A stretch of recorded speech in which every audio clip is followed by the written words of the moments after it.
नमस्कार मित्रों, हमने पिछली क्लास में नेगेटिव वर्ड्स के बारे में पढ़ा था। Words which are either negative in meaning और नेगेटिव इन एक्सप्रेशन। आज का टॉपिक जो हमारा विषय है ये पहले वाले का ही कंटिन्यूअस पार्ट है और ये उससे भी ज्यादा इंपॉर्टेंट है, महत्वपूर्ण है, as long as your exams are concerned, whether academics और कॉम्पिटिटिव। आज हम यहां पे ये स्टडी करेंगे that what difference does it make when we begin a sentence with a negative word. आप देख सकते हैं कि हमारा टॉपिक है आज का use of negative words and their usage, and the sub heading is when a sentence begins with a negative. Extremely important. जब आप किसी सेंटेंस में नेगेटिव वर्ड्स यूज करते हैं that is another thing, but when you begin a sentence, जब आप sentence की शुरुआत एक नेगेटिव वर्ड्स के साथ करते हैं तब बात कुछ और होती है। और हमें वही डिफरेंस यहां पे सीखना है, जानना है, ताकि हम गलतियां करने से बचें और अच्छे मार्क्स स्कोर करके अपने सपनों को साकार कर सकें। आइए देखते हैं। It was the last time I saw my brother. ICSE जो कि एक बहुत ही इंपॉर्टेंट बोर्ड है, ये उसका एक एकेडमिक पैटर्न है। 9, 10, 11, 12 के बच्चों को ये क्वेश्चंस आते हैं और इसे वो कहते हैं transformation. Transformation means transform the sentence. It was the last time I saw my brother. अब हमें इस सेंटेंस को ट्रांसफॉर्म करना है, लेकिन कंडीशन क्या है कि वो सेंटेंस हमारा शुरुआत होना चाहिए, बिगिन होना चाहिए किससे? Never say. नेवर हमारा एक नेगेटिव वर्ड है और ये नेगेटिव इन मीनिंग है। अब देखिए, हमें यहां पे ये देखना है कि ऊपर का हमारा जो सेंटेंस है वो किस टेंस में है। वो हमारा पास्ट टेंस में है। Simple past, past indefinite. और पास्ट इंडेफिनिट में हमारी जो हेल्पिंग वर्ब होती है वो वॉज वर्ब के अलावा क्या होती है? Did. It was the last time I saw my brother. Never, never, never या कोई भी नेगेटिव वर्ड जो कि नेगेटिव इन मीनिंग है और नेगेटिव इन एक्सप्रेशन है, नेवर वर्ड या कोई भी नेगेटिव वर्ड के तुरंत बाद कभी भी सब्जेक्ट या मेन वर्ब नहीं आता। अ negative word is not immediately followed by either a main verb और द सब्जेक्ट। अब यहां पे हमारा जो मेन वर्ब है वो क्या है? सॉ। और जो हमारा सब्जेक्ट है वो क्या है? आई। तो ये दोनों नहीं आएंगे, तो आएगा क्या? हेल्पिंग वर्ब आएगा। अब हेल्पिंग वर्ब क्या आएगा ये हम कैसे आइडेंटिफाई करेंगे? बहुत सिंपल है। Main verb saw, simple past है ये। सिंपल पास्ट में अगर आप सॉ को ब्रेक करेंगे तो हमें दो वर्ड मिलेंगे, did see. I saw my brother, negative में क्या होगा? I did not see my brother. अब हमको नेगेटिव वर्ड के बाद वही हेल्पिंग वर्ब लेके आना है।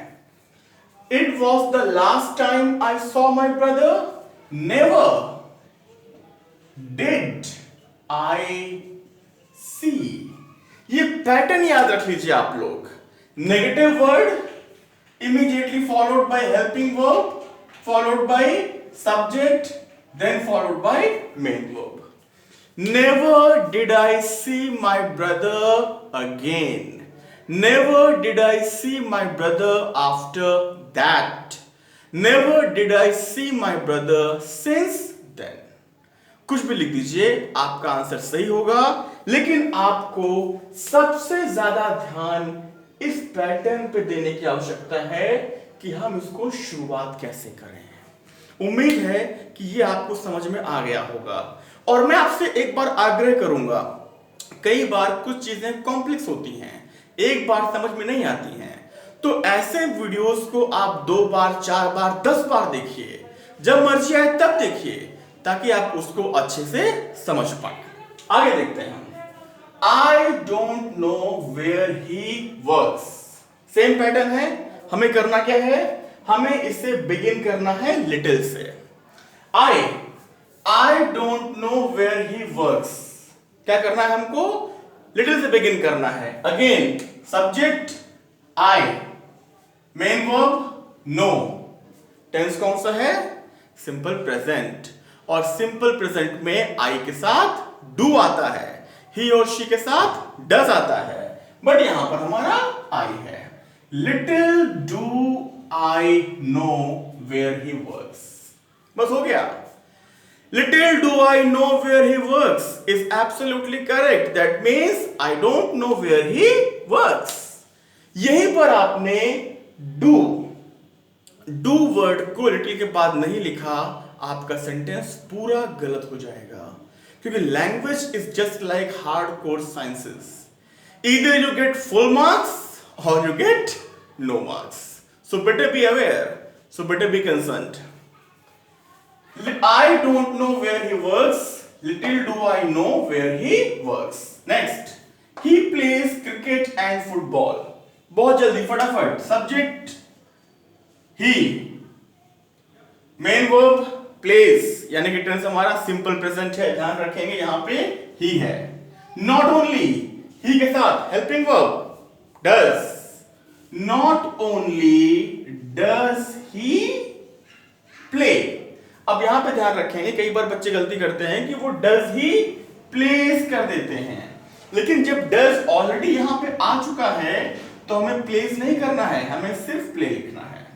Not only does he play cricket but football also, और but also football.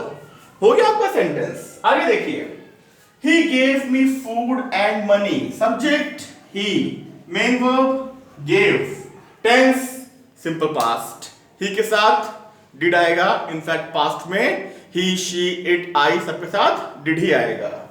Not only did, not only did, subject he, not only did he give. Same pattern, did आ चुका है तो गिव नहीं आएगा, गिव सेकेंड फॉर्म है, did के साथ फर्स्ट फॉर्म ही आएगा। Not only did he give me food, but also money. Next, he is not a rock star. He is not a champ. अब आपको इसे ज्वाइन करना है और शुरुआत करनी है किससे? Neither से। बहुत सिंपल है, आप देखिए यहां पे सिंपल प्रेजेंट है, is, neither is he a rock star nor a champ। बस सिर्फ इतना करना है।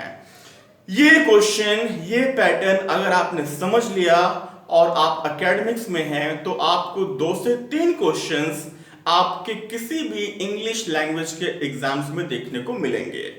और अगर आप कॉम्पिटिटिव एग्जाम की तैयारी कर रहे हैं तो वहां पे